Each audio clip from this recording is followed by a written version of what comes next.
G'day, Warbster. I know you're between houses at the moment, or manors at the moment. Welcome to the humble DSO cottage. And the humble DSO cottage it's comfy, it's cosy, it's suburban. There's beer in the fridge. There's beer in the fridge. And we managed to find a refugee. Hello there, engineer. Yeah, give him a like on TripAdvisor, eh? Oh, no. Oh, look.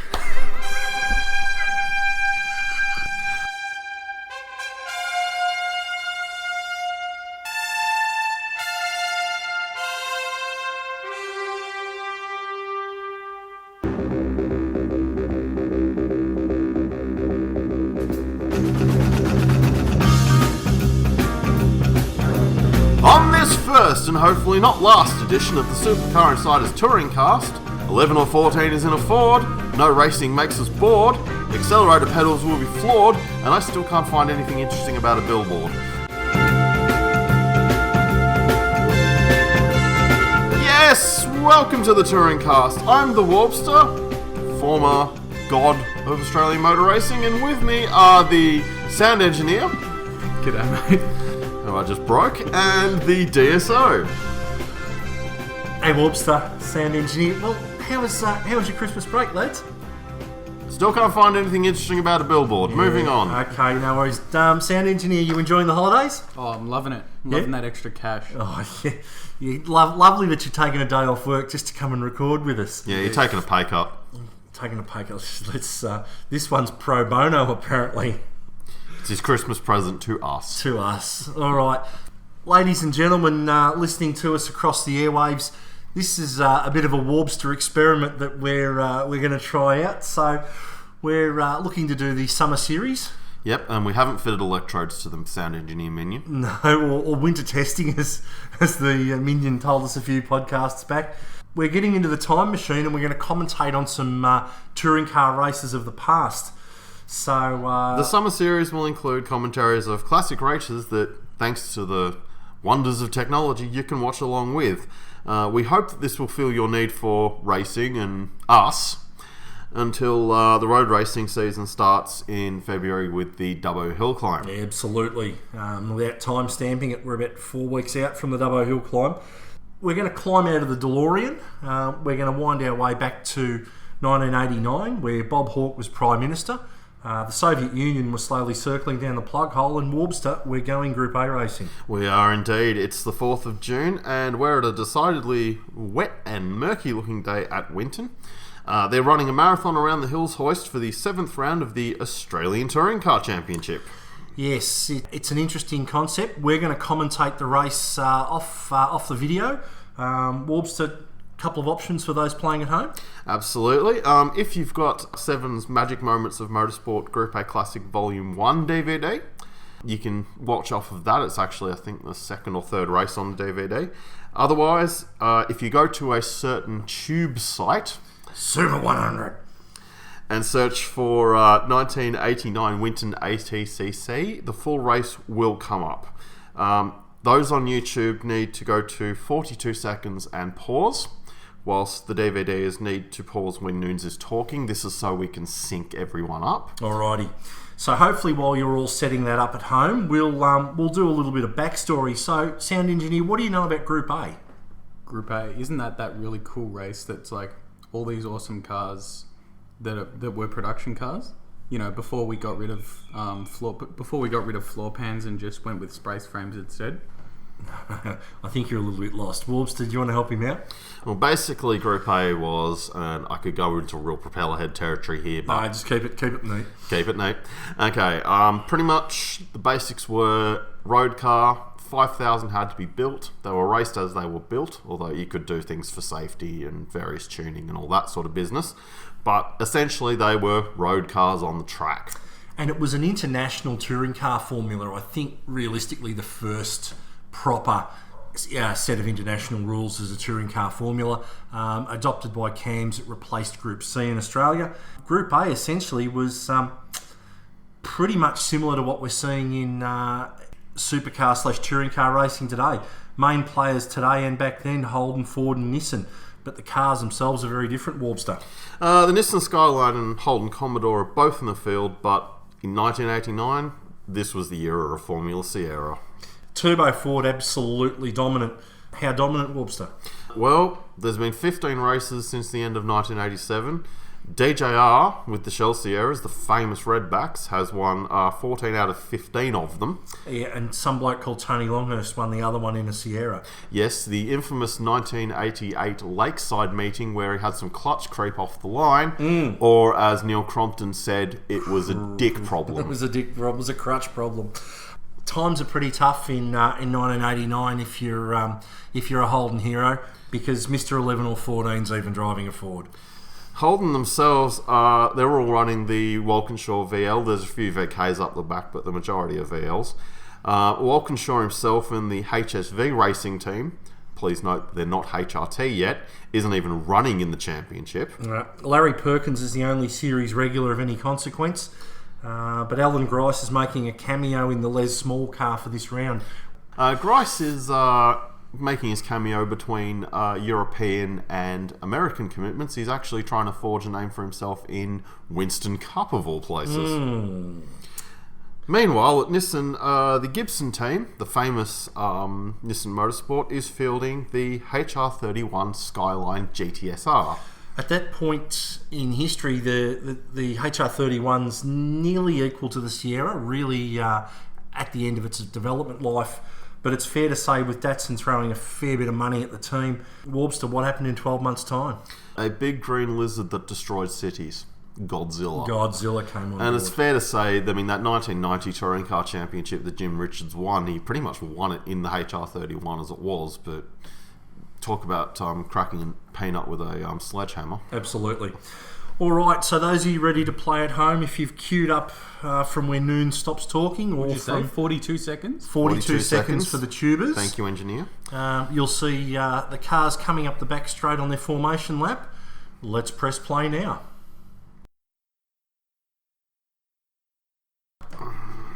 Righto, so very, very wet. Oh, look at that wonderfully modern graphic we've got. 11 or 14 11 on or pole. 14 on pole, followed by Bondi in second on the front row, Glenn Seaton in a Peter Jackson Sierra, Another Tony Sierra. Longhurst in another Sierra, Jimmy Richards in a Skyline, another JDM car for you, Warbster. Sierra. Bowie in the 18 car. Scafey, get him up here. And look, Brad Jones is driving for 11 or 14. Yep. Position 9, Dick Johnson in the famous number 17. And Farmer George Fury Furious George. rounds out the top 10. Here we have look, there's a stare down competition between Bondi and Brocky. No, he's looking at the what's he doing? He's looking for the officials. Looking for Harry Firth, possibly. Here we go. Look at those great big circus tents in the background at Winton before the long track was even built. Yeah. Now the clowns are in the corporate suites. Windscreen wipers are on the Skyline. The baby-faced assassin. Oh, We're going to use that a lot in these next episodes, aren't Oh, we? it's all happening here. Oh, we're going to burn it all. I'm reaching back into my memory of a youth. And Moff's a guest commentator. No, the podcast sound engineer is the guest commentator on this episode. Greg Hansford's in the ANZ car for those playing at home. Okay. There's Richo. So, looking out the front, familiar very pose. crowded old pit lane there at Winton. Yep. Waiting. Oh, there we go. Look, and there It's they off the go. line. They've dropped the flag. Back before lights. Back before. Who's going to win the drag to turn 1? And it's Bondi! Bondi! Go Bondi! Pretty tight going through there. There's Crompton in the 105 car. No, it's Brad Jones. Sorry, the other. My bad. They were I'll inseparable gather for a it long all. I'll time. gather it all up in a minute, just like they do as they head for the sweeper. So there's 11 or 14 frantically chopping away at the wheel. It's almost like he's not on wet tyres because he's He's not. not. So into the flip-flop, coming around Penrite corner. Some idiot in the crowd waving at the camera. Put your hat down, mate. And the thing is that you've got to be realistic with is, unlike today where they've got reasonably linear throttle control, these things were all or nothing on the turbo, so these boys are working very hard It today. wasn't just all or nothing. It was you put your foot down, 2 seconds later, the back end, well, if it was a rear end car, the back end would just kick out and you die. Absolutely, and they're really battling around turn 7 there at Winton, coming up the don't old think back you'd die, straight. though. No, well, that may be a bit extreme. So Cedo takes a position on Bowie. Go Cedo. Like the additional sponsorship other than Peter Jackson there. Yeah. Bondi's out with a gear lever that's not Gear levering. gear levering. Can he That's get not back very good. across? Hope so. So someone's off Cedo's. out in front. Cedo, Bowie, Richo. Number 2 is Richo. Yeah, Richo. Has a look at turn 2.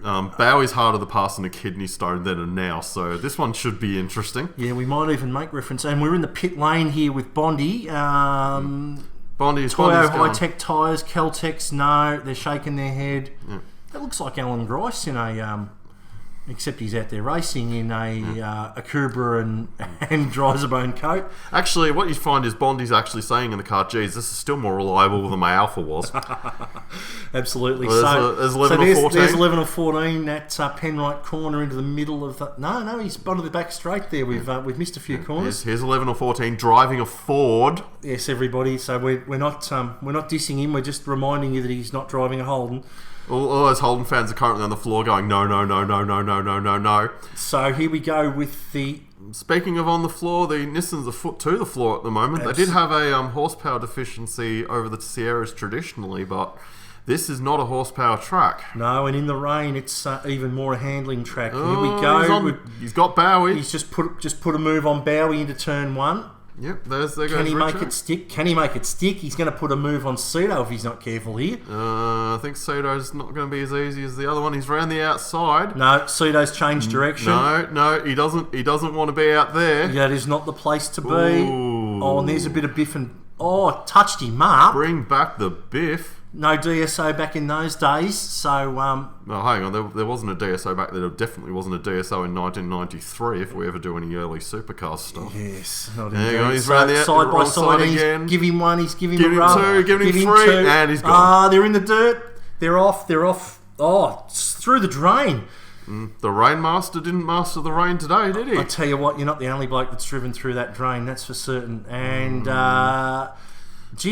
bogged in that position at Winton. They need to get out and let their tyres down.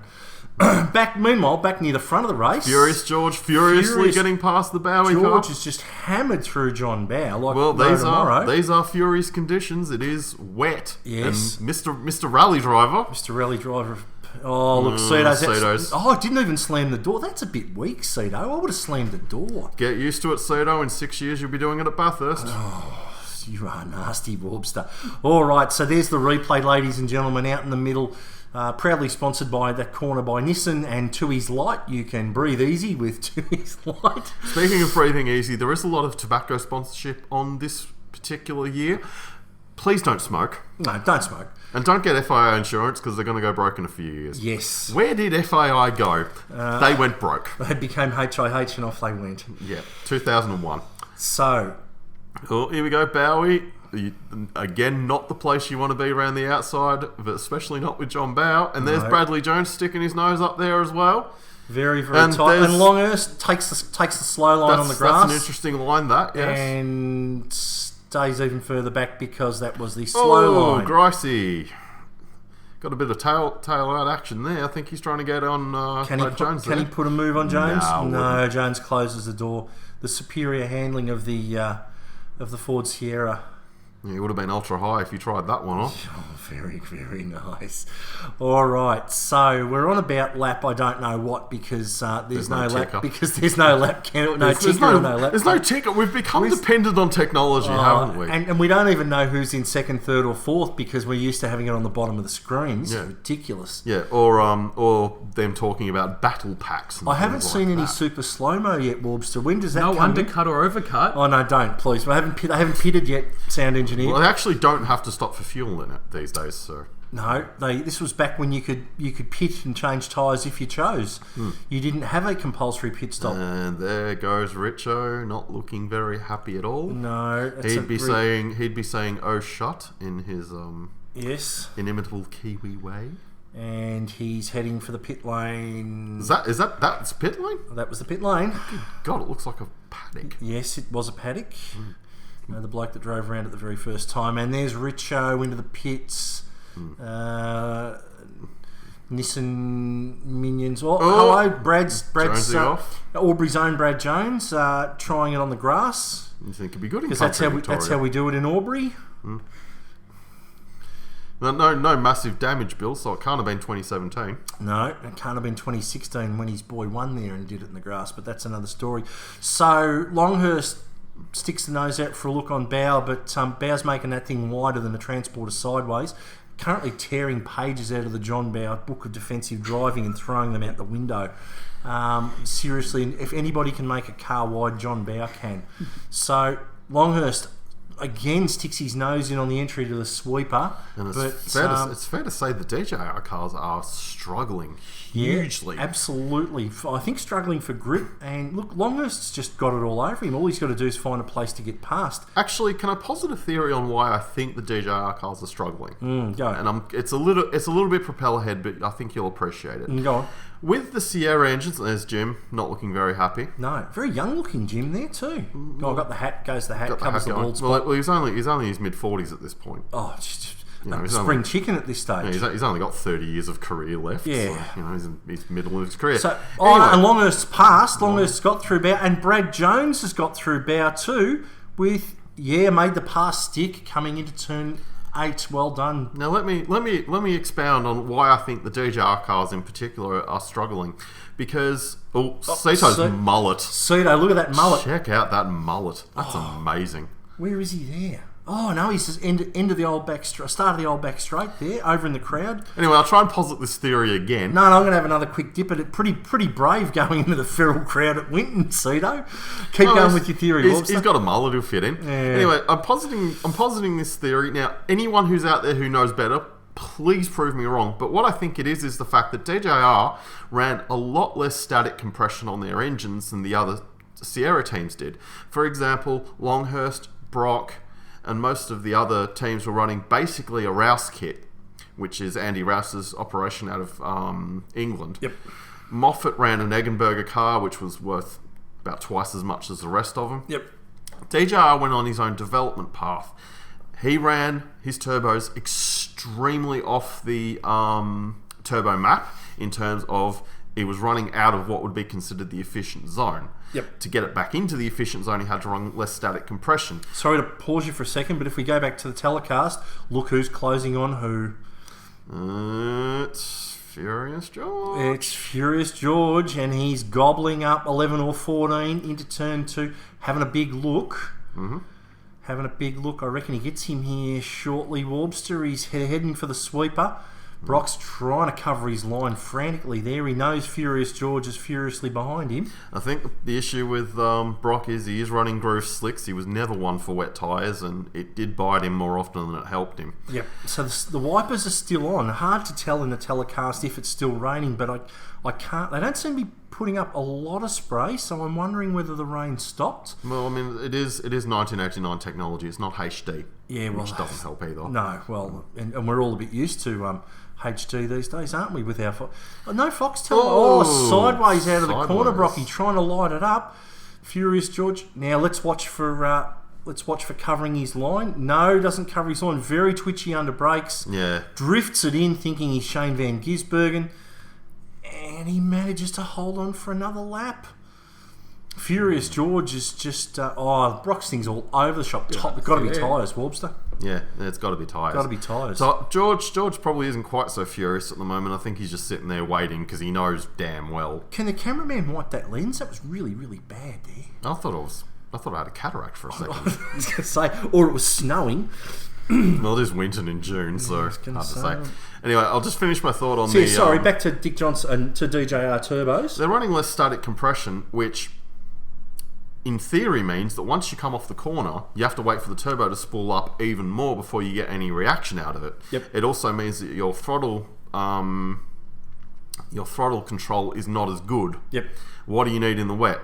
Yeah, good throttle control and even power. And the last thing you need is 20 extra horsepower coming on like a light switch. So, Warbster, I'm going to just a quick question. The Seaton car. Obviously, this is before the days of the advertising, Tim and the advertising car, because that's clearly in a dangerous position these days.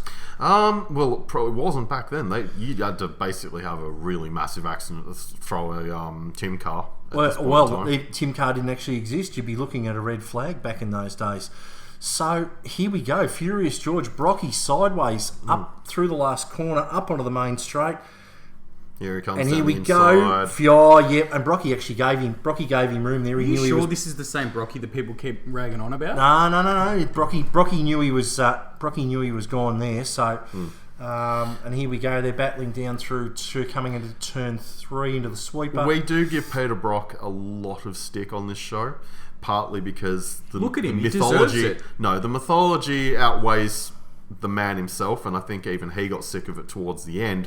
But he was a very, very clean driver. Oh yeah, absolutely. And Gricey's even got it through Brocky there. So your theory on hand cut slicks is paying off there, Warbster. So handsome looking livery on that FAI car. Very simple. Passing a Toyota Sprinter. Do we know who car 51 is? No, we don't, because there's no ticker on the bottom of the screen. Oh, Brocky nearly takes out the back marker sideways. Not very good that, but anyway. Yeah, Sprinter. There's Brocky coming through again. Of course, the cameras are on him because Mike Raymond's going, "Oh, it's Brocky! Brocky, we love him. We want to buff him. Get him up here." Peter Griffin. Yeah, Peter Griffin. Anyways, I mean, there's so much sideways action here. He may as well go through to the Tanso round as far as this is concerned. I mean, absolutely. It's ridiculous. Yeah, I thought we were watching touring drifting cars. was from Japan. Yeah, I thought we were watching touring cars, not drifting. Well, if you want to see more of footage of Brocky drifting, 1994 Bathurst in the wet towards the beginning with LP. Yeah, absolutely. So, here we go with the Caltex race score. George Fury, Alan Grice, Peter Brock in third, Tony Longhurst in the Benson and Hedges Sierra, and Mark Scaife rounding out the top 5 in the number 12 Nissan. He's nosed into the top 10. Oh, top 5. Top 5. This is Channel 7, right? Yeah. But there hasn't been an ad yet. Yeah, that's because it's... This is the beauty of the internet. That's amazing. Yep. So, I think we've just come... Oh, no, and Brock's in. And he's taking his cut slicks off and going, "Geez, I was a bit of an idiot doing that." Triple M stereo. Which is good if you're Eon listening FM. to the cricket. Eon? It used to be Eon FM. Jeez Louise. Showing your age there. Yeah, just a little bit. Does that mule look familiar? No, I'm not sure. No, most of them are at DJR at this point. All the good mules are at DJR. Yep, Brocky was left with the also rans sideways out of the pit lane. No penalty for too fast there. No timing loops back in those days, Warbster. Can't get done for 40 k's if the pit lane's not long enough. The DJR probably have more steam coming out of their ears than the tyres do at the moment. Absolutely. Anyway. Meanwhile, Furious George battles on relentlessly at the front. Just driving a smooth, steady race. The other technical point to make is with the extra cylinders and a slightly smaller turbo, the Nissans definitely suited to the wet a bit more than the Sierras. Yeah, much more tractable power. Speaking of tractable power, here comes Gricey, the ex-honourable member for Broadwater. Noah Kubra. Noah Kubra. Really? Well, I didn't think a Kubra ever made a helmet, but I could be wrong. Yeah, no, I think they should have. I mean, I would have. How cool would I that would have be? bought one. Oh, how cool would an Akubra race helmet be? Geez, you wouldn't want to put one of them through the front of your screen, would you? No, it'd be no good with a hands device, though. So, obviously, we're contractually obligated to show Gricey now. So, notice one thing in 28 years, Warbster. The TV telecast hasn't really changed much. It's all still one-dimensional. Well, yes. I think the other thing to note is that there's a complete lack of electronic billboards. Well, and various other crap. I was going to say they're using old-fashioned billboards that you'd be pretty much aware of. Righto, so who have we got? We've got Tony Longhurst. Tony Longhurst in the B&H in Sierra. front of Michael Dowson in the Corolla. Yeah. Dowson or it's John Smith? No, it's Dowson. That's Dowson? Okay, I know Smithy drove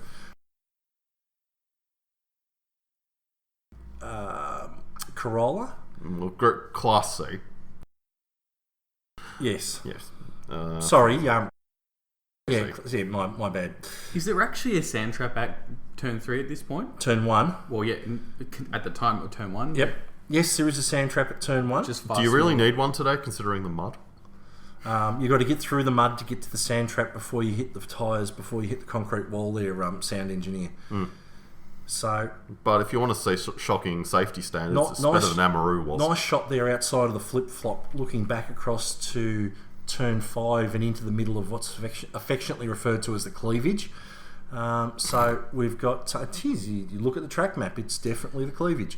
Or the top end complex, as it's also sometimes referred. Probably by the more politically correct types. Yeah, no, we'll just call it the tits.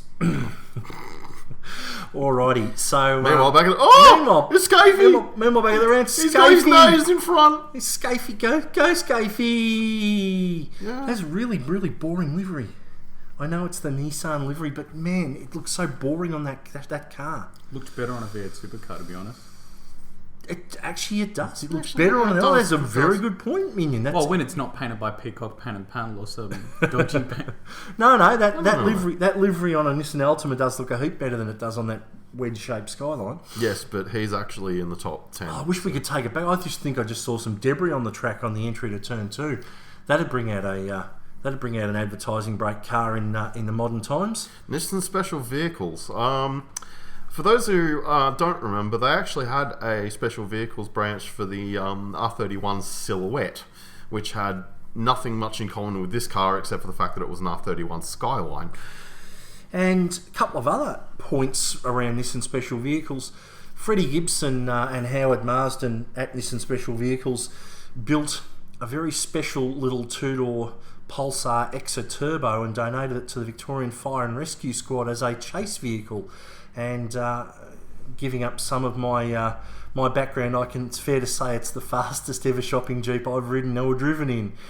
And it's also quicker than some of the things it was chasing. It was much quicker than some of the fields we used to chase in. You're right there, sound engineer. It was also safer than the Exa Turbo that they raced at Bathurst. Yeah, this was a four-door Nissan. Basically, very, very similar suspension setup. Set up very tight, very, very rapid when it came on boost.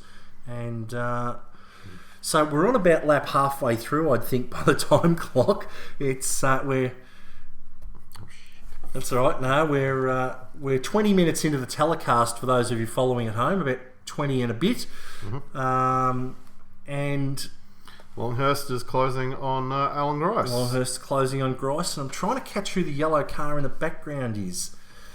Can't quite. So there's that Seaton car again. Seaton car's got more airtime than Champion Sparkplug's billboard. And here's Tony. He's trying to get by on Grice, and this one's probably going to end in tears, knowing Gricey. Yep. No, they've managed to make it through one corner, so that's good. So he's coming around. Longhurst has the massive power advantage. Yep. But he just can't get it to the ground, so every has time a big look, no, back again. Can't get traction off the corner, that's what you need. Yeah, absolutely. And Gricey's just driving it nice and smooth, covering his race line. There's a bit of a dry line beginning to form there, although, interestingly, the wipers are all still on, so I don't even know what I'm talking about. No, you could actually see a dry line, or maybe it was the poor camera lens technology. Not knowing what you're talking about never stopped Crompton or Scaife before. Yeah, or many of the other commentators over the years either, I suppose. Whoopster, but that's enough of that. So, Longhurst still chasing down Gricey. Meanwhile, out in front is still Farmer George, and we're not quite sure who's... I think actually this is for second. This is for second, yeah. I believe it is, yes. Until such time as... Yep, there's Farmer George. Just caught him in the front of the frame. Longhurst down the outside. This is going to end badly. This could end in tears. There it goes. We go. There's a touch. Here comes back. Oh! The dishonourable ex-member for Broadwater serves him up, and he's in Lake Perkins. He's deep in Lake Perkins, and I tell you right now... Lake Perkins doesn't exist like that anymore. Not anymore. And look at the official straight out of the flag box. Over in the middle, no, I'm not going in there, the official says. I'll push from the front, sport. There's no way I'm standing behind you. No, you can wave all you like, Tony. You're at shit. You're bogged, brother. You're just try backwards. Go backwards down the hill. Mate, unless that thing's got a winch or four-wheel drive, it ain't going anywhere. No, it's all good. So here we go. Replay. Yeah, it wasn't at the B pillar. Not that rule exists in real life. And Gricey tries to get it back and just... And Gricey, actually, I don't think Gricey served him there. I think Gricey got him trying to catch revenge? it. No, I think Gricey just Gricey tagged him trying to catch it. And as we can see, deep in Lake Larry, but well and truly before it got filled in. And yeah. Look at that! Great work there by the volunteer race officials in the mud. in their gumboots. And there's an Akubra hat if ever I've seen one. And there's more steam coming out of that car than out of Roland Dane's ears on the Saturday at Newcastle.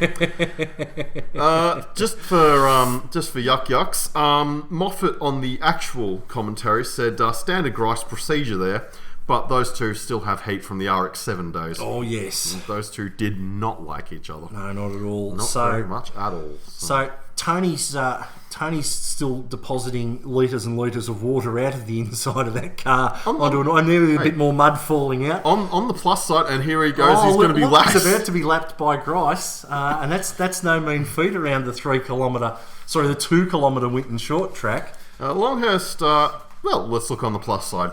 The sponsorship logos are clean. Yep, absolutely. Yeah, we've washed all the mud off. So... In the background is Furious George. Furious George. No, it was Scafie chasing for third.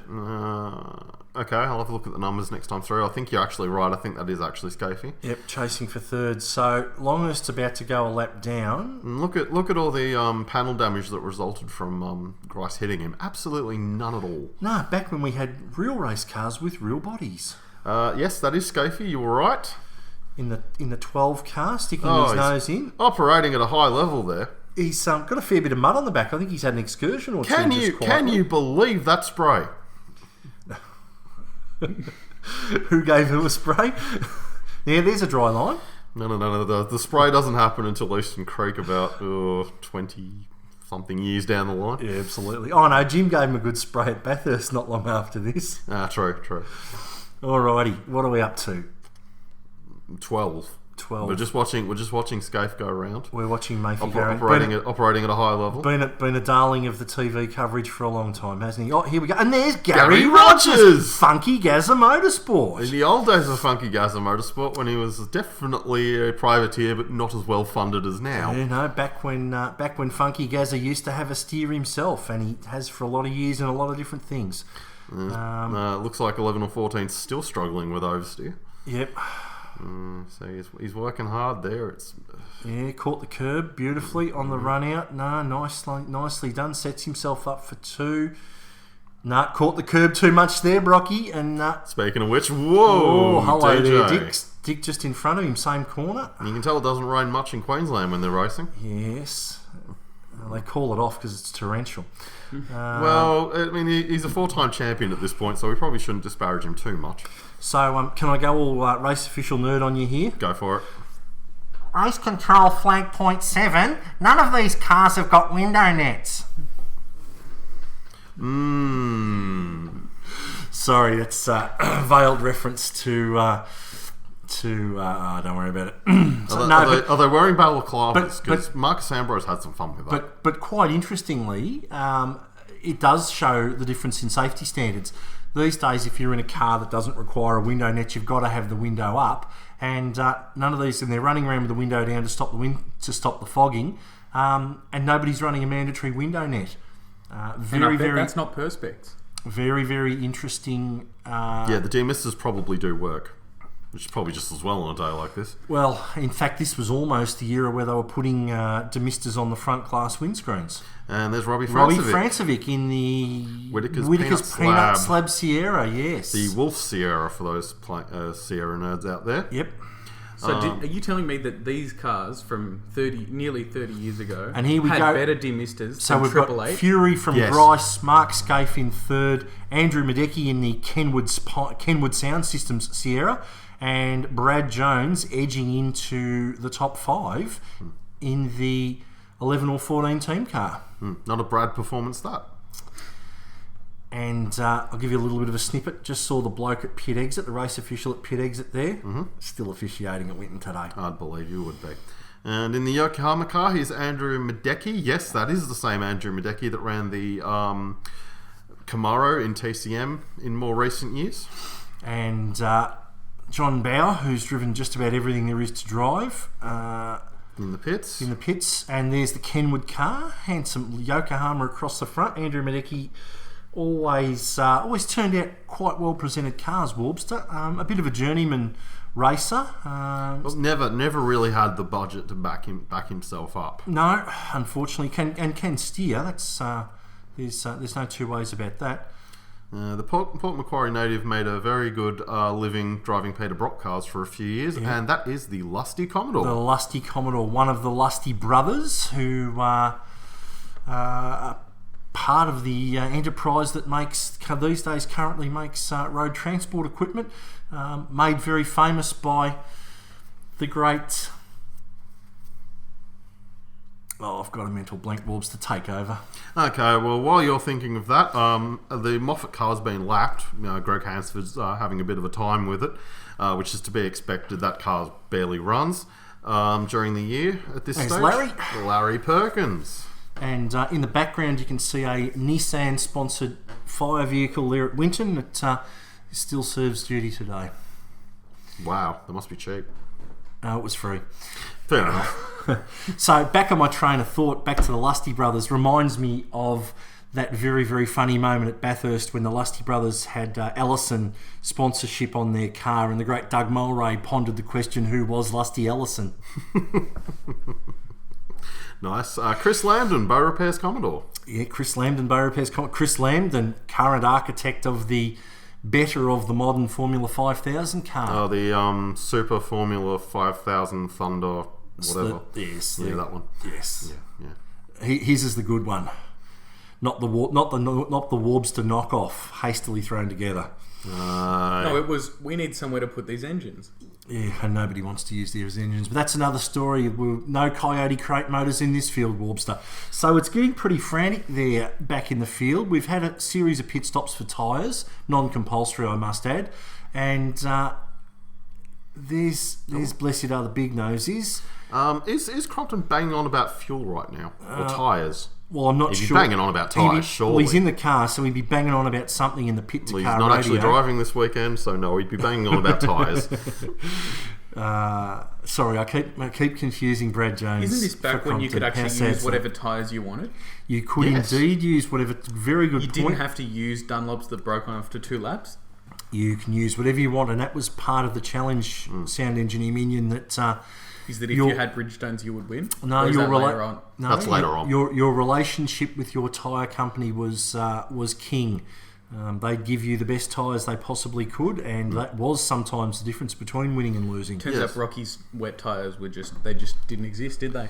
Well, we didn't fit them, so... No, hand cut slicks don't necessarily work. But to answer your question, you could have Yokohamas, you could have Bridgestones, you could have Avons a few years before this. You could have Dunlops that lasted more than 2 laps. Yep. Because the idea was to make the best tyre, not the most entertaining tyre. Not that I find blowouts terribly entertaining, but here we are. Neither do drivers or team managers. So 11 or 14 really, really battling it through the top-end complex. What's the bet that he thought... round to turn 7, running up the old back straight. Can't remember what it was named back then. Heading for the Motorsport News S's. Indeed. I think... I'm going to posit another theory here. I think Brett Brock thought it was going to dry out a heck of a lot quicker than it did, because if he's running cut slicks, he's more than likely kept the suspension reasonably stiff. That reminded me of the night 2-litre touring car race at Calder, where Brad Jones thought it was going to dry out, but it didn't, and they started on slicks and didn't dominate, but that's another story. Definitely a dry line there through turn 1, and yes, even in through 2. So Brocky, you would think, would be sticking to the dry line, and the others, that if they're on wets, would be heading for the water to try and keep them cool. Didn't you already change? Yeah, Brocky's already been in for tyres. I think a lot of them have been in for tyres. Sound Engineer. I think the issue is he's on wets now. If he's put wets on, he's going to struggle even more, because they're going to be chunking like you wouldn't believe. And that was back prior to the resurface and the track extension at Winton, and from my own personal memory, it was a very abrasive surface. Speaking of abrasive, Frank Gardner is masterminding the Longhurst pit stop here. Yes. I thought you were going to mention Tony Longhurst being abrasive. Look, that particular incident doesn't happen for another 5 years. Okay. You're talking about the yes. Paul Morris. Yeah. Same track. Same track and everything. Yes, indeed. Teammates and all. So there's a Toyota Sprinter or A86. A86, sorry. AE86, yes. Yes, A86. The one that's now they cost 10 times more than they were worth about 10 years ago, thanks to Initial D. Yes, thank you. Fully sick drift car, mate. Absolutely. And there's George with his helmet almost out of the window. I don't know how safe that is. Yes, hence my comment before. So there's Andrew Madecki again. Mad Andy. He's probably not very happy right now. No. Probably just wants to get back out there. Madecki Motorsport wasn't long for this world, actually, after the Lakeside incident where he actually lost a chassis. He's running out of money at a great rate of knots. Yes, that was the big fire. Two or three cars on fire. Yeah, that was the one where Sato went in and Murray Carter burned out his Sierra. Actually, Murray set fire to his Sierra a couple of times that year. Couldn't you have picked a race that had like some crash or something? Oh, give it time. Yeah. Give it time. We might have to do that Lakeside race with the fire.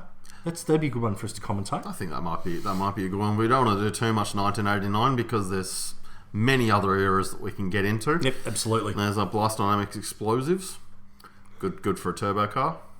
Blow a turbo. That's some good advertising there. Absolutely. Gary Wilmington in front of Alan Gricey. Grice. Gricey again. They are fixated on the Commodores, aren't they? Ever? Yeah.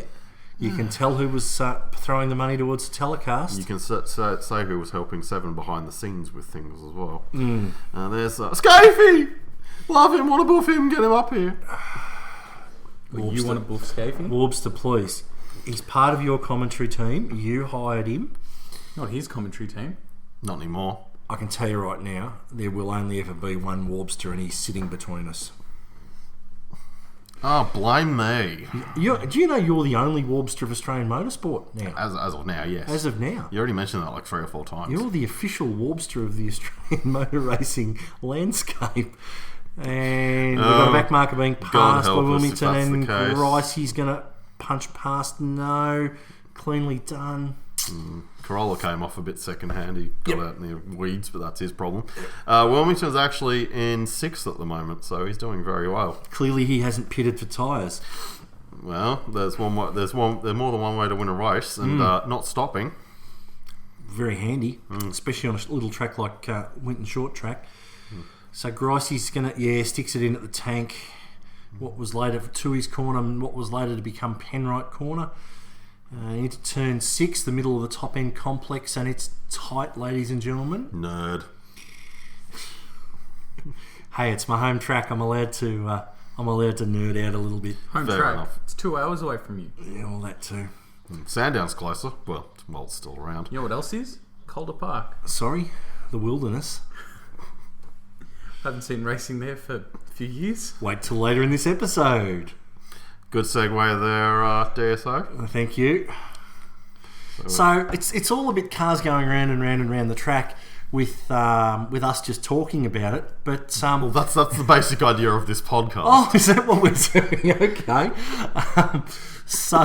I really need a ticker to know what lap we're on because actually. Minion, you're going to have to count laps for us next one of these we do. We need an official lap scorer. I think I am. Of Touringcast. Is this the only reason you brought me back? No, we brought you back because we love you. Thank you. And because we want you to lap score. Yeah. In that order. Here comes Scafey and Grice, Scafey the two hard men Yep. of touring car history. Scafey wasn't exactly a shrinking violet when it came to no, not at all. overtaking and defending, and Gricey, Yeah, absolutely. passing the Matt Wacker car. Oh my God, there's a blast from the past, Matt Wacker. And looks like the Dowson car's being passed again, and Scafey will recognise the black Gazelle in front of Gricey because that is his 1987 car. Driven by David Sala. Brian Sala or David Sala? David Sala. Okay, the young protege. Mm-hmm. And Larry Perkins is there with a bit of steam coming out. So, look at those four stud wheels. Absolutely. Good God, that's retro. Absolutely. George is just looking out the window, just going, what's going on here? Yep, come on, hurry up. You get these. Isn't this back when they were the only team still running 4 studs? Oh no, Larry Perkins. Larry Perkins was the last one to run 5 studs, and that was well into the 90s. Because his theory is that a single nut could come off and you could lose your wheel. At least you had 5 to choose from if you were running, and that is a true story. And driving like a nuts DJ who seems to have found some grip finally and is trying to haul her up through the field. And he's given it a fair bit of welly there. I might have put 2 turns from his NASCAR time around that same era. He might have put 2 turns of and some wedge in the back to get it handling. Oh, you're going to run loose, are you? There he goes down the inside of Scaife. And absolutely leaves it for dead. Absolutely leaves it for dead, and into braking, having a really, really nice look at Gricey on the through the S's coming around turn 8 onto the main straight. This is a lot more representative of the speed that the Shell cars have. Absolutely. And puts it in, and you've got nowhere to go there, Gricey, except for exactly what you did, and you let him go cleanly, which would be a rarity for Gricey. I didn't say that. And Farmer George is even... No, sorry, that's Scaife in 12. Scaife. And Scaife's having a really good hard look around the... No one goes around the outside at the sweeper, Scaife. Probably saw what happened to Richo. You will learn that later in your career. Career is an interesting word for it. At Winton, he will learn it later. So, having a really good look at turn 5, Penrite corner, and loose on the exit. You can be a loose unit, can Scaife. Yes, all we've got to do is remember that race at Texas. Operating at a higher blood alcohol level, as you so succinctly stated. Yes, in the previous episode. And DJ's really got it's fairly busy at the back. Would that be an early retro battle pack there behind these two? There's Fred Gibson. And there's Fred looking suitably unimpressed, as he always was, even when they won. I think actually he was in a lot of competition with Frank Gardner about who could look the most unimpressed. Yep. Yeah. And he might be slightly more impressed now, because there's Scaife got through on the inside. And as the minion pointed out earlier, turn 3 today, but turn 1 back in the day, it's a great passing opportunity if you can draw your competitor to stay on the race line on the outside. Actually, you'd have to say that there's a lot more passing in Group A racing, at least from what we've seen from this episode, than there is in current day racing, without people going into the back of each other. Well, there's another reason, and the young minion touched on it. Isn't it just because Shane Van Gisbergen wasn't driving then? No. There's actually that's a good point. But what are those officials doing standing out there on the side of the track? There's people everywhere. Well, I was going to say... They're officialing. Yeah, they're officialing on the side of the track. We'll get into that when we look at some of our older episodes with flag marshals standing on the side of the track with no protection. But I think the thing is that you've got a bit of difference here, because you've got technical difference. Very much so. You've got tyre difference, you've got technical difference, and you've got aero difference. Lots and lots of things. So here we go with our race score. Scaife from Grice. Oh, and it's all on there. DJ's just... pulled it over Scaife. No, that's Bowie. Sorry, Bowie over Scaife. So, Scaife, Grice and Brock, they're presumably out of sequence on the tyres. Yeah. George Fury is your actual leader at this point. Yep. Obviously we don't have the graphics for the stops, but that's how it all pans out. We're on the Dulux Auto Colour race cam on board with 11 or 14. He's probably been... Probably done, 11 or 14 crosses to that car, haven't we? Mobilised. Oh, jeez. It's better than polarised, I suppose. Well, we might go through that in This episode 2. is the post-polarised era, isn't it? Yes, it is. is. Post-polarised. Yes, it is. There's Scaife into the pits. It's all is well in supercar land. No air jacks for that. Look at those white shoes, those white boots the crew are wearing. How fashionable are they? Not so many mullets. I was expecting more mullets. Yeah, I thought there'd be more mullets. Not the 90s. Nice beard. Nice 80s beard there. Looks like John Bower. I have to admit, it's probably covered up by the wet gear, because if you actually look at the Nissan Motorsport crew wear from back then, God, yeah, absolutely. And a big hi to Frank Wellman on the stop-go board. Hi, Frank. Hi, Frank. There we go, 11 or 14 again. Jeez Louise. Don't the cameras... Isn't that car so that livery must be ultra photogenic. Or it's just the fact that Brock's overhyped, like he was at that point. Yeah, look, I think the fact that he had been through his dramas with Holden, he was still certainly the public's darling. And isn't this when he got dropped by? No. So Brock and Holden, just for some little few subtle points on the history of this. Brocky and Holden had split. He needed to keep racing. He made the decision to go into the Sierra. and via BMW.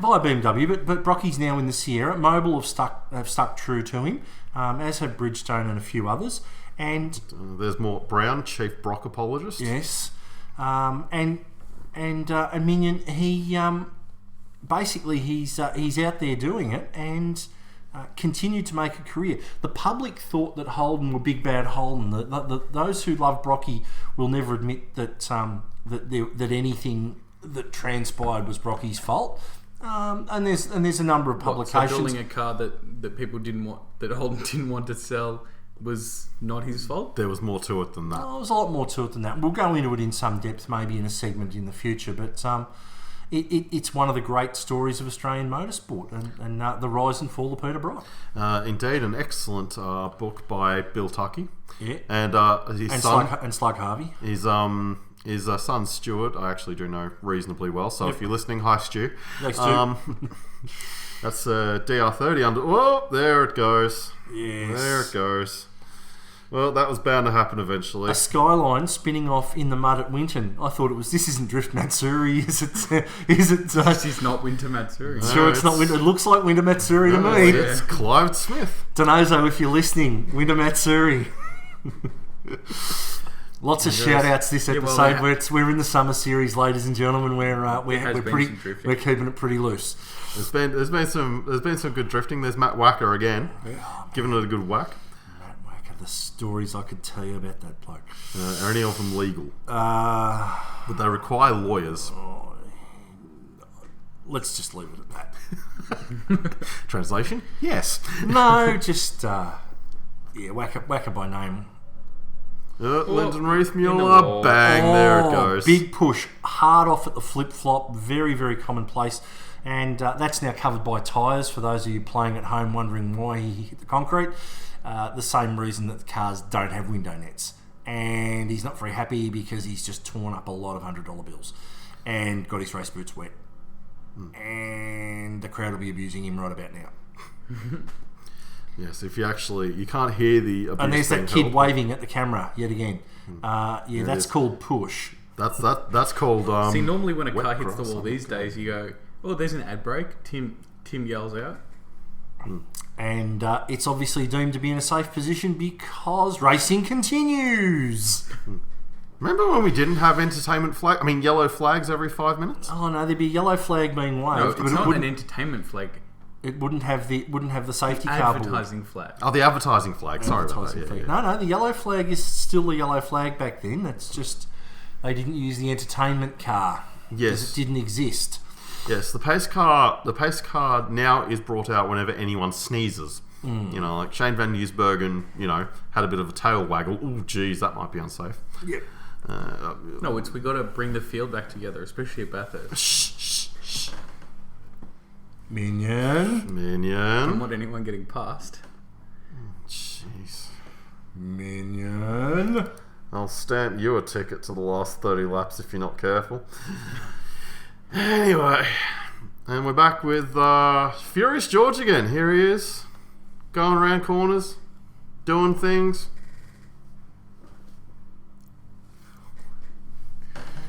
So, remarkably, this telecast doesn't have any ads. So, normally about now you'd hear... So we need to go safety car boards and flags, safety car boards and flags, safety car boards and flags. Sorry, but Tim. We're not doing that. Sorry, Tim, they don't exist. Sorry, Tim. Not going to happen. No. So, there we go. Look, 105, it's Aubrey's own Brad Jones. Not Neil Crompton. No, I've got that right, thank you. In the 11 or 14 team car. The second car, which subsequently wasn't raced any further after 89, Brock went to a single car operation for 1990, and then joined up with Larry Perkins something to do with a lack of cash. Sala again in the Gazelle. And he's going to get it back, but not by much. No. Speaking of 11 or 14, there he is. And is that a 635 BMW in front? Yes, it is. I think it's Joe Somariva. Okay. You're nerding out beautifully here, Warbster. Oh, you've done your research. Clearly, I haven't. Couldn't they afford an M3? No, pre-M3. Well, 635 was. No, it wasn't before the M3. The M3s, the factory cars were sold off by Brock after 88. Yep. rim. no. Oh, here we go. Speaking of, and he spun it out. Spun it out. Oh, he missed the wall. Good save though. Oh, decent save, but you know. What did we say about drifting in 360s? What did we say about Peter Perfect not being quite so perfect? Yeah, he did throw it away occasionally. So Yes, a couple of Is that what I think it is? Toyota. It certainly is a Corolla. A couple of It's Toyota. two Corollas. They're Corollaing along. Toyota dealer team. And there's George Fury out front after all the pit stops shook out. And here's the replay. He lost it long before he got into the corner. Yep, back end stepped around on it. So I think you need to work on brake bias. And also probably softening the suspension up a bit. Yeah. That is a very hard suspension for these sorts of temperatures and weathers. There's his future co-driver behind him, Andy Madecki, and Joe Somariva, not hitting him, thankfully. As he Hansford in the Moffat car. No, we've got to go back to Peter Brock again. Can't look at anybody else. He's going to get lapped, maybe. Just a prediction. But we still got to film him, right? Well, he's not actually a lap down. He didn't actually lose that much time. That, however, does lose time. Mm-hmm. It's like young Bradley's thrown it off the track there, and you can spin them. On the outside of turn 6 in And you can spin middle them. of the... You can spin them all you want. It's not going anywhere. No. Let's see. On the in-car, he knew he'd lost it before he'd even entered the corner. Yeah. The whale tail hasn't even helped him at all. Kicking gears trying to catch it already. The Whaletail are part of the RS500 package, which I will go through one day if we're sufficiently bored. And that's not a very clean car now. No. Can't see the mobile stickers. Well, you can. Yes, you can. Barely. The amount of Not money in the they back. tipped in, they'd almost have self-cleaning livery. Indeed.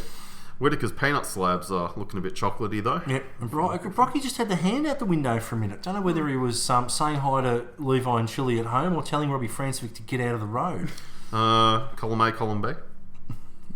Don't think he'd be saying hi to Levi and Chili, though, considering they're not born yet. In fact, I'm pretty sure Craig Lowndes is barely out of short pants at this point in time.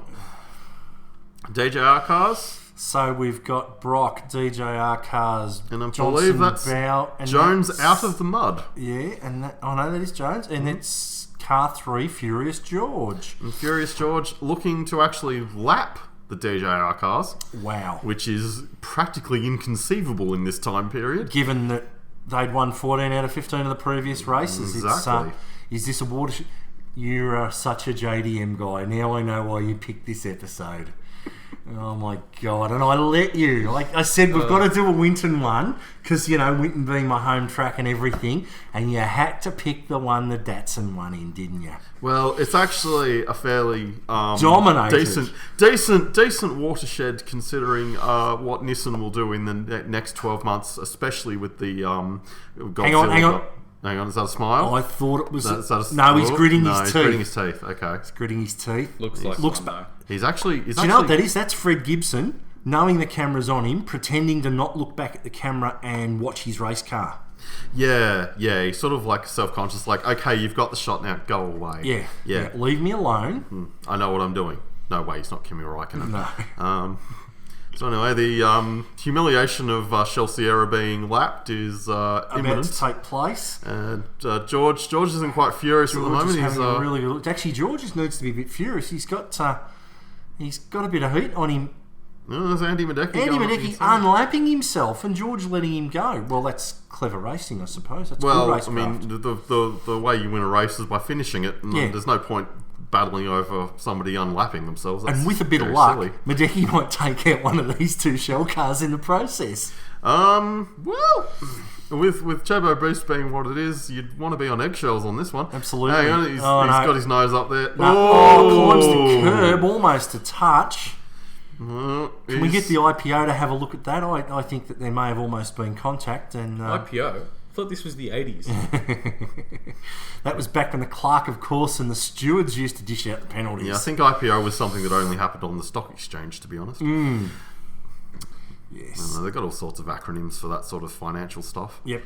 I don't know. I just pocket millions and millions of dollars. I don't actually do anything with that. So lots and lots of people crammed into that flag box at turn, or flag point 9 back Well, there. it's the other way. Oh, George! Don't do that. Trying his rally skills. Gary Wilmington's just gone, geez, I'm glad that they can't see my race suit right now because I just damn near pooped myself. That's why there's elastic in the bottom of the cuffs of the legs of race suits. It's not for fire getting up, it's to keep the contents in. And 11 or 14's back on his tail again. This is for position. Yep. Brocky's having a bit of a charge here. He's obviously got himself back sorted out again. That thing is handling evilly, but he's just dealing with it. He's made up some ground on George here too. But I think George, I mean, one or two fluffs notwithstanding, I don't think he's pushing as hard as he could. I think he's just trying to get it home as safely as possible. Yep. I mean, he's clearly let the Shell Sierras go. So, a bit more in-car from the Mobile One Racing. Bowie gone! And that is one of the few times you would see John Bowe losing a race car. It's treacherous out there. Yep, through the S's on the run to the main and straight. Checkered flag by some bloke standing on the edge of the track trying not to get run over. Allow that these days. How old school is this? It's couldn't afford a gantry. It's old school JDM. No, the Nissan wins. JDM. Nissan. See, where's the 2? He's missing a 2 off the front of that car. Needs to be the 23. Yeah. See, they weren't clever enough back then to take the 23. Well, true. Should have. Yeah, they should have. Well, I mean, we've got 2 and 3. Was that a tractor I just saw in the middle of the... Right? No, that's a VK Commodore. No, I think the recovery tractor is the grey Massey Ferguson was being dispatched to go and get the stuck ones. Right, what position did that one finish in? The grey Fergie tractor, probably slightly higher up the field than Pseudo. It was still running at the end. So yeah, no, big Bowie just lost it. Big both hands of it in the mud there for Bowie, and 11 or 14 sneaks through. And there's George Fury. And there's Furious George. Is he going to go and do a burnout? No, because that wasn't George's style. Plus, they probably would have seized the turbo. Yep. These things got very, very hot. Yep. In fact, in later days, they seized turbos regularly after they shut them down, which is part of the reason the GTRs cost so much. There's Quagmire, aka Gary Wilkinson, and there's Farmer George. Farmer George with his farmer's hat on. Yeah, thanks very much, Wilco. I ran a pretty good race. It was pretty wet out there, but I won and no one else did, so you can jam that up, you Jaxie. I'm going to go do the school run tomorrow morning in the bus. I'm going to drive the Talmomo. I'm going to drive the school bus tomorrow. It was just like back in my rally days. There was a bit of a stanza there. Where's the Shantas? Oh, hello, there's 11 or 14. Yeah, no, I drove really well, except for when I didn't, and that's the end of it's called motor racing. So we need to go safety car boards and flags, safety car boards and flags, safety car boards and flags.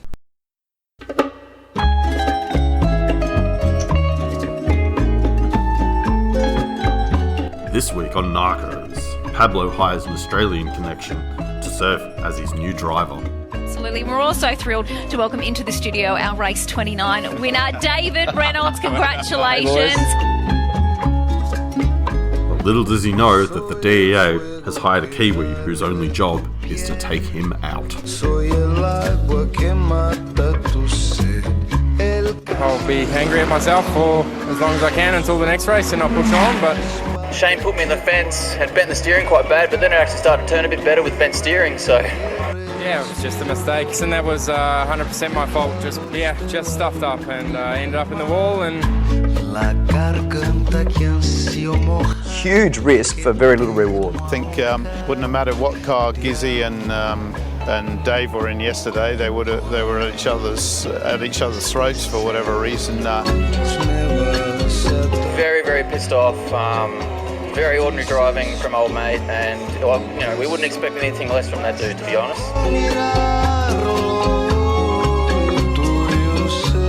Watch this here. He goes off the track, 2 wheels into the grass, and typical Van Gisbergen didn't lift. The good drivers in the field, they can pass you without crashing into you, so obviously I just must have got a bad one beside me. As far as an apology? Oh, he's dead to me, bro. He's dead to me. Watch the drug cartels battle for power and survival. Only on Netflix, because Tanner broke.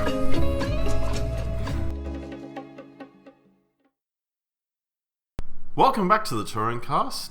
Narcos looks like an interesting new season. Good to see that new administration's getting the drivers in commercially advantageous positions and doing a bit of cross-promotion there, dare say. Absolutely. So, Warbster, for part 2 of the first episode of the Touringcast, I'm going to take everybody to the now long-gone Amaroo circuit in 1982. You need to head to the YouTube machine, type in 1982 Better Brakes AMSCAR Round 4. We'll get you the episode you want. We'll tell you when you need to press play, but you'll see at the start of it Peter Griffin telling us all about the 1982 series being worth $70,000 of prize money, which in real terms today would be the equivalent of $350,000. That's probably spare change for one of the Narcos boys there. It's probably spare change for Gizzy, considering how much he's rumoured to be being paid. Absolutely. Or even Funky Gazza. Oh, Funky Gazza dips into the pocket a fair bit too. Not as much as the Jones brothers. No. Righto. So, ladies and gentlemen, you can push play now. And there we can see Mike Raymond, a.k.a. Peter Griffin, with a beautiful shot from the start line, round the kink, up Bitchapave Hill.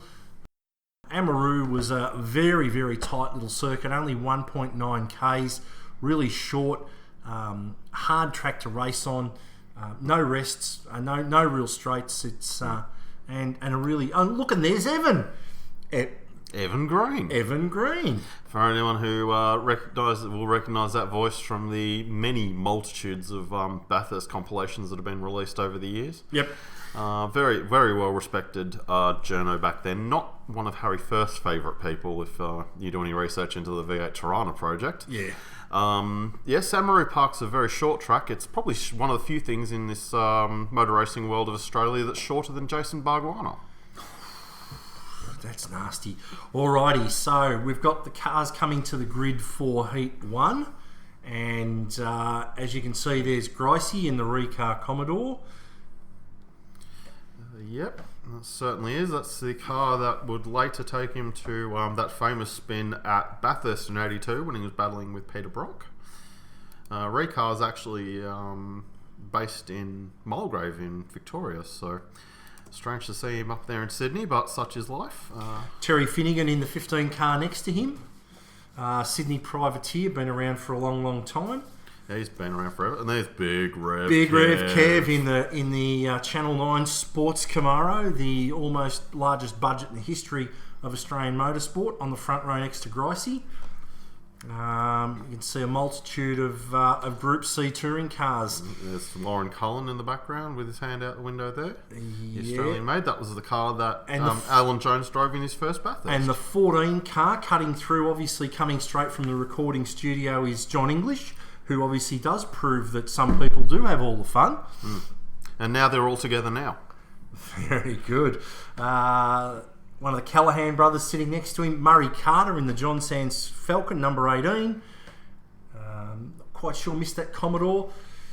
They're already ready for a bomber start. Look at him. Yeah, it's a very good point, sound engineer. And they're off as they head up Bitchapave Hill for the first time. And for what the Chev lacked in brakes, suspension, and just about everything else involving handling, it did have a lot of horsepower. Oh, yes. Oh, yes, indeed. So, big 350 working well there. Yeah, so Murray's on the inside.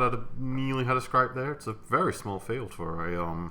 This is only one of the heats. This is the first heat of round 4. So we'll go through the first heat, and later in this YouTube video we'll see the final 25 lap race. Well, here's hoping it's not as pointless as the Peter Jackson Dash was. Yeah, absolutely. So Big Rev Kev with the tail out there through Mazda Corner as they head down around the bottom of the circuit for that's an past the angle. lake.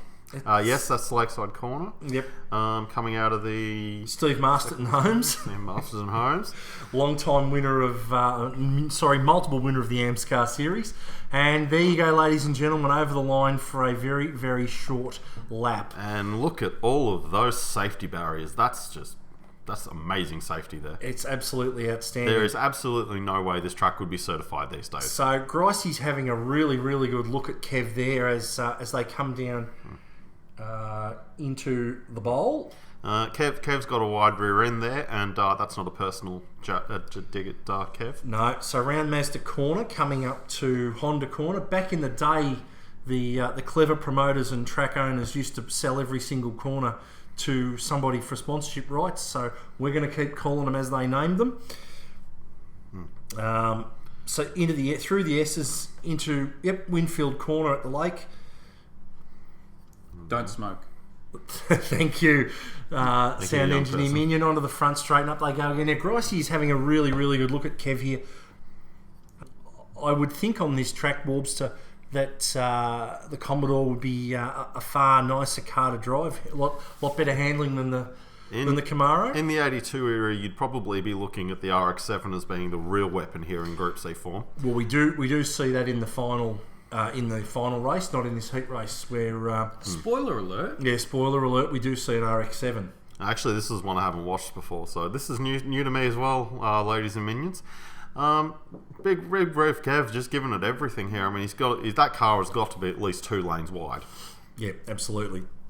And as Kev will happily attest, back in the day, Kerry Packer threw as much money as Kev wanted at that car, and all Kerry basically wanted to do was get out there and win and take as much Channel 7 TV coverage as you can with my 9 logo. Well, I think actually what you'd find is Kerry Packer spent his money mainly on 2 things in this era: World Series cricket and this Camaro. Yep, which was shown predominantly on Channel 7. And here's Gricey. Down the inside. Takes the over the curb line. That's not going to last you very long. No DSO these days and there's no redress, remarkably. No redress, and Gricey should probably be a bit more careful, because those with long-term memories would realise that 6 years before that he had rather an interesting altercation with Colin Bond at that corner. Yep. And back in the day, tyre construction was probably better than what it is today. So the Dunlops or whatever Gricey's wearing there mightn't have liked the abrasiveness of the curb. Yes, and he would look after them, because in this era, he's paying for them. Yeah. So Gricey's starting to put a bit of a gap on. Who have we got in the background? There's Warren Cullen. Warren Cullen, sorry, I missed that other reference. And there's Callahan at the front there. Yep, Callahan. With Finnegan behind him, and then Murray Carter. Murray Carter kept coming up in the John Sands Falcon, which was remarkably unreliable and was replaced by an RX-7 for the next year. Yep. The RX-7s bred like rabbits towards the end of Group C, because they were a well-known package, and there was a fairly easy recipe to get them right. It had an illegal 5-speed box in them too. You mean 6? What did you count reverse? Exactly.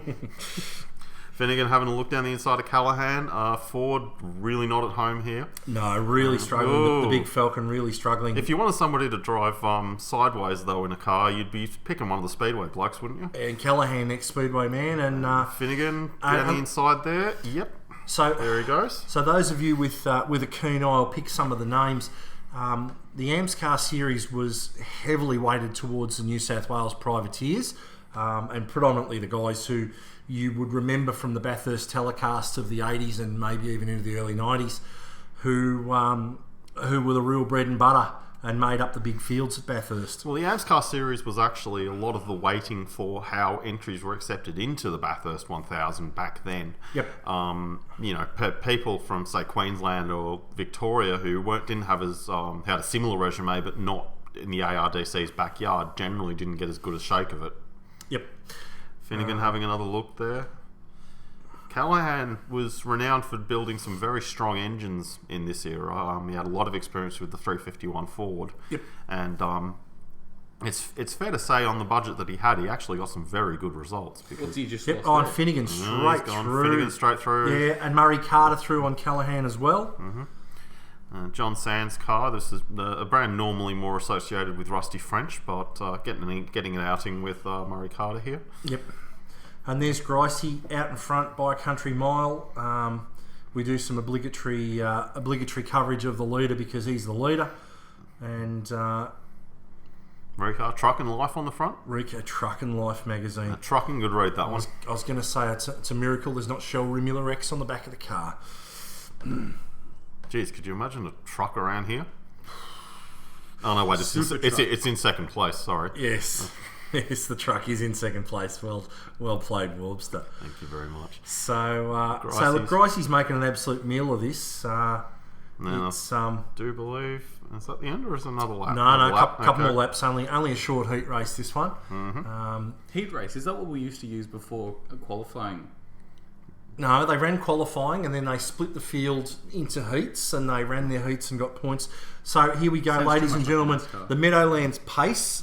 Victorian TAB. Massive win there by Hilarion, paid $16.35 the win. And I really hope Unibet came good on the $503 trifecta. That's like a week and a half's wages back in 1982. No nukes. I didn't know Peter Garrett had a trotting horse, but apparently he did. No, he didn't. Maybe they were just... Well, actually...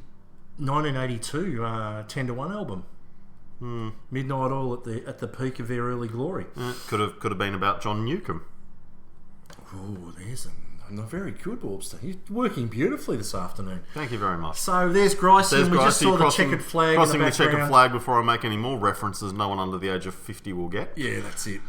And there he is. He's not putting his hand out. Oh, there, no, arms out the window. Got a bit of gutter grip happening there. Having a wave. So now we're into the grid for the final, the round 4, AMSCAR round 4 final. Your grid for this race is Terry Shiel on the front row with Gricey next to him in the VH Recar Commodore. There's Gricey. Big thumbs up on you, Gricey. The next row, you've got Big Rev, Kev, and gentleman John Rutchards in the JPS Special. The first of the Group C cars that they built. Yep. And looks like Finnegan behind him. Just if you're a keen eye, there was a couple of New South Wales finest standing on the in the pit lane there. Not quite sure why the coppers would be at the car racing, but other than A, they got in free, or B, they didn't. There's Fred Gibson in the 56 Nissan Bluebird Turbo. And there's Peter McLeod behind him. Freddie Gibson, Peter McLeod, Wilmington in the number 8. You've got George Fury in the 55 with John English sitting next to him. He's probably pretty furious being back there. Callahan in the 47 and Duggan in the 42. Clive Benson Brown all the way from Tasmania makes up the 5th row with Murray Carter next to him. So we've got 25 frantic laps. The better breaks, round 4, AMSCAR Series. The coppers are still in pit lane. They're obviously looking for some sort of crook. I don't think Craig Gore was involved in racing back then. Jockeys, Neddy Smith maybe. And they're off as they head up Bitchapave Hill for the first time of 25. There's everyone heading up. Oh, now it's tight. The There's a bit of a touch-up. There we go. Oh, George is gone. George furious. off. George is furious. And he's going down the hill. Using his rally driving skills. He's skills. going to rejoin at the bottom of Honda Corner there. Yeah, rally driving skills beautifully there. Possibly not. There's Terry Shiel in the RX-7, bearing out what I said before. Yep. And that was a Privateer 12A RX-7, which was not a fair patch on what Moffat was racing around the same time. And there is the Bluebird. Furious George puddling around at the back of the field after a big off. Well, I mean, it saves them the embarrassment of blowing yet another turbo.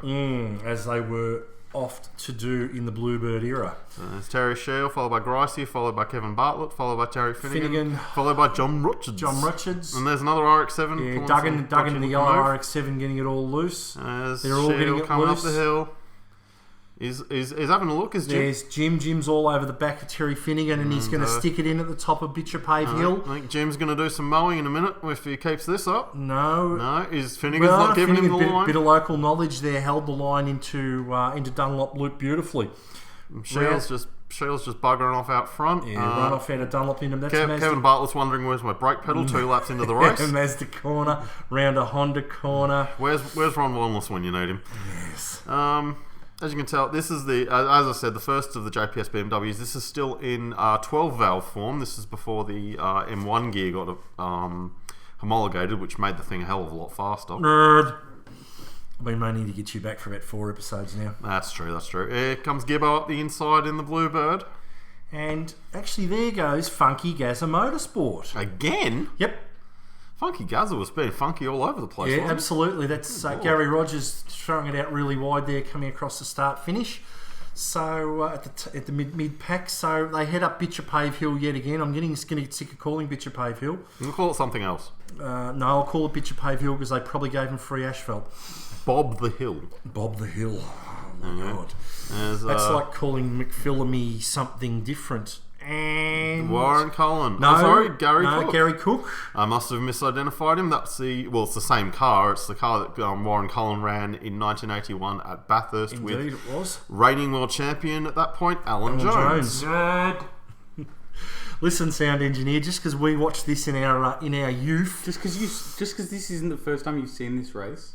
Actually, it is the first time the Wobsters seen the race. This was one of my choices, sound engineer minion. Yeah, your childhood choices.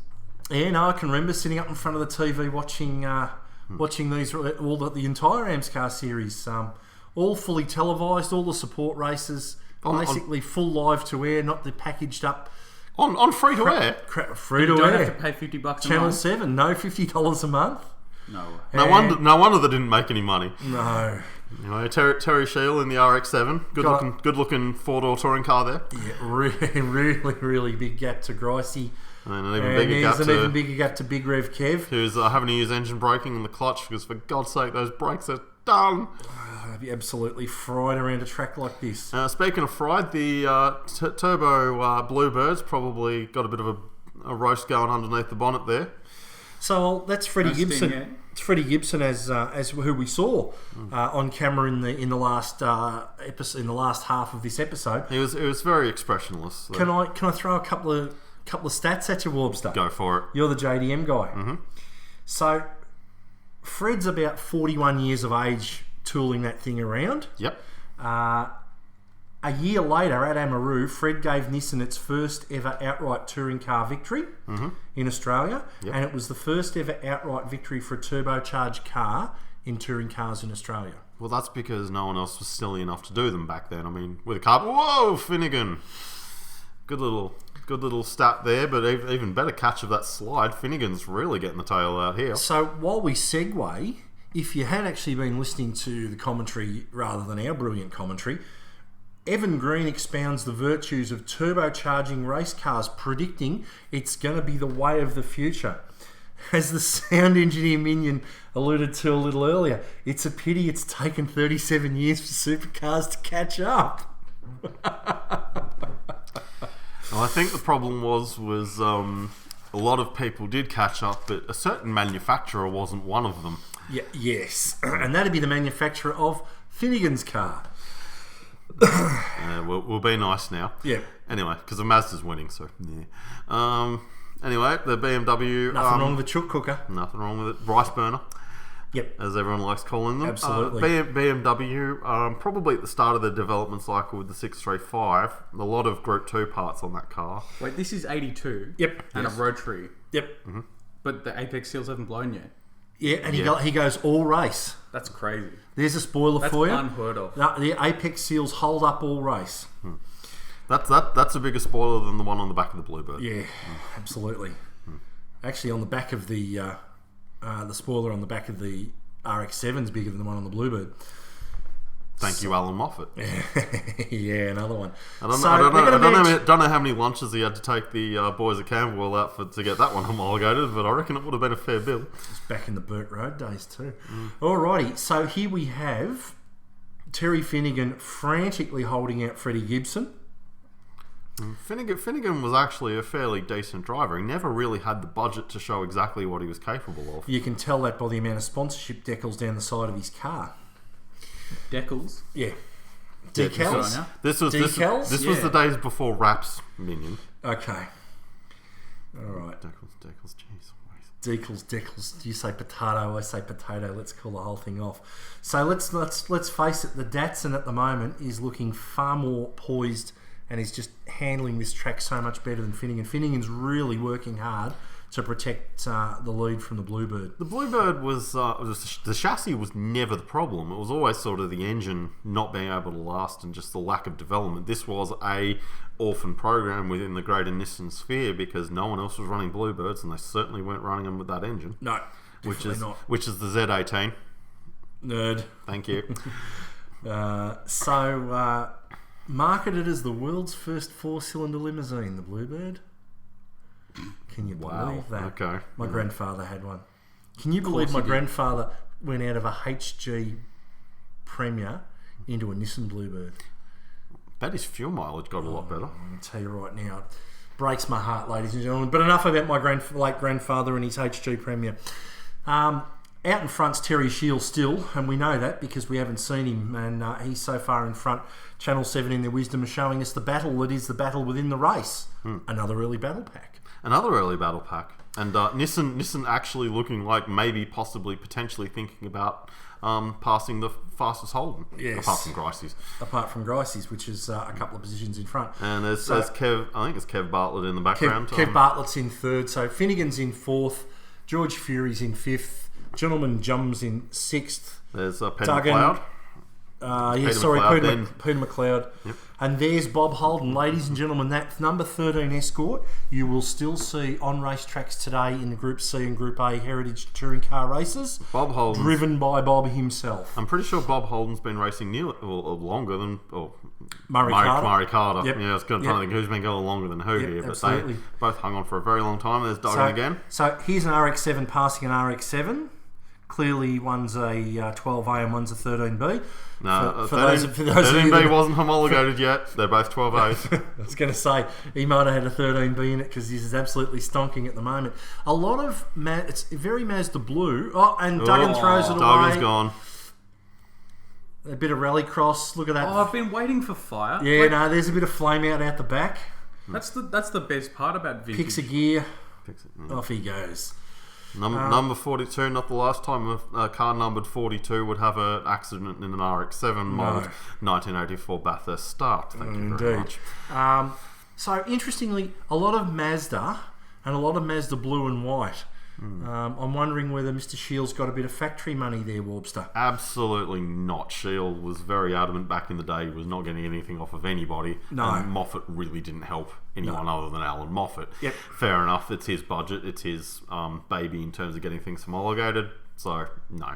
But anyway, Shields won the race. Yep, hand up. That was the quickest 25 laps I think I've ever commentated. Either that or he needs to go to the toilet. No, there's the checkered flag. Okay, the T-tail is out. Although you can barely see it. Yes, very, very difficult to see from that camera angle minion. So, welcome to the world of high definition. Sorry, I thought this Foxtel's got nothing on this. I thought this was low definition. I thought this was low definition. No definition. No definition. All right, so here we have Terry Shield. I'm happy to have won the race. Peter Griffin. Peter Griffin. I can't believe that they actually let you out here before the Family Guy's even been created. Absolutely. Where's Quagmire? I think I need to see him about Friday night. I might have got a bit trashed, and I don't know whatever happened to Cleveland. Enough of the Family Guy references. So anyway, that's enough of that. So Terry Shield takes out first place, round 4 of the Better Breaks, Hardy Ferroto, and there's Gricey. Looking every bit the man about town. Love the sponsorship on his future Queensland Member of Parliament for the seat of Broadwater. Where's his Akubra? No, he's wearing the sponsor's cap. I think. I think this might be pre-Akubra. 82's a bit early. I think he went all Aussie bloke a little bit after this. And we'll just break in. Yeah, I'm not going to win Bathurst this year because 11 or 14's got more money than me. But in 4 years I should be all right. Yep. Here we are. There's the cars again. Yep. There's some chick in jeans and boots, very much the fashion. Here we've got Mike and Evan out in the middle, having a bit of a chat about something. Oh, here's a replay. Here's a replay of the crash at the start where John English does have all the fun and George Fury doesn't. Yep. Well, he said, "Well, you're a rally guy, George. Go back home." Yep. See you later. Yeah, you can head bush. That was the end of that one. You'll see him on the Southern Cross next week. There's Peter Griffin. So they're probably talking about something inane like the lead up to Bathurst, or I can't really work out what. But how they managed to focus attention on someone who wasn't Peter Brock for once. I like the fact that their jackets match so well. They're not even the same colour. And their lovely ties. Bit beige, isn't it? It's very beige. Motorsport commentary was pretty beige. I mean, it took... That's why we're doing it. It took Scaife and Crompton to pull it out of the beige era. And ironically given us Peter Griffin into the Quagmire. Oh, the Quagmire. All right, ladies and gentlemen, this rounds out our first episode of the Touringcast. Warbster, do you reckon we'll get another one in the can? I think we might. Is anyone going to watch? Well, listen? Whatever. We'll wait and see. Anyway, guys, this is it for this episode. We hope this will chase the blues away from the lack of motor racing on this time of year, unless you go to the Speedway. We recommend that you do. But yeah, that's about it. Thanks for watching, listening, going along with us, and we'll see you soon.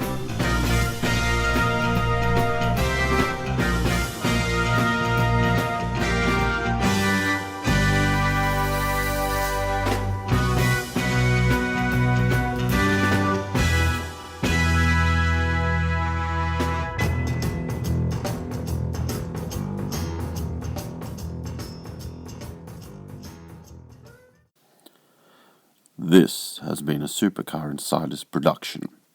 Please go to www.facebook.com/supercarinsiders for more of this sort of thing. Oh, and do you know any idea what the fuel mileage is on a DeLorean?